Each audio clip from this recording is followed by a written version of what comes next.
Knutemann. Heia. Hei. Her er vårt romantiske fjell. Takk for et syn. Her er det 5 stykker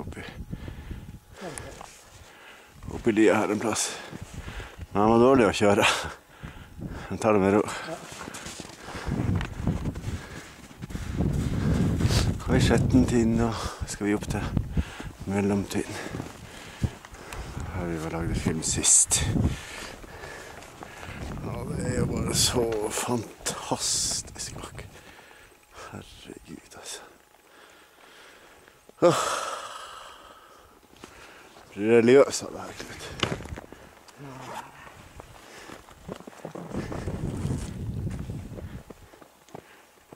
Der kommer en kjører.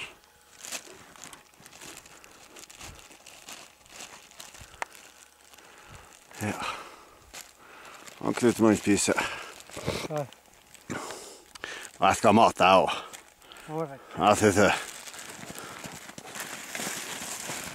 Venter til vi kommer opp. Ja, jeg skal ha mat. Få noe greit. Bare 2 skiver. Ja.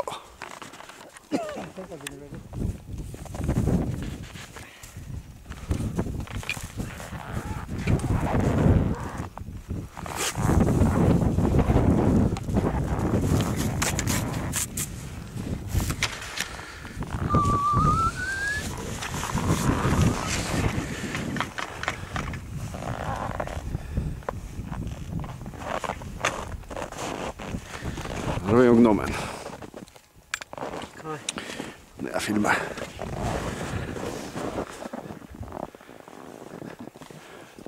Rett under en kjempevegg.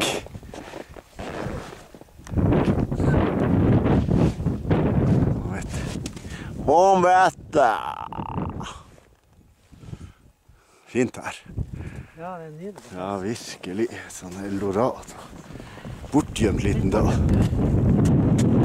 Og solen skinner.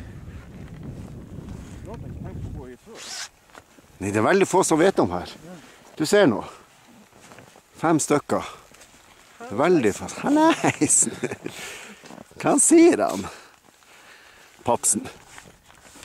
Det her var jo helt nydelig. Ja, det blir bra. Der skal vi kjøre ned. Det må jo virkelig fort. Snart fort. Ja!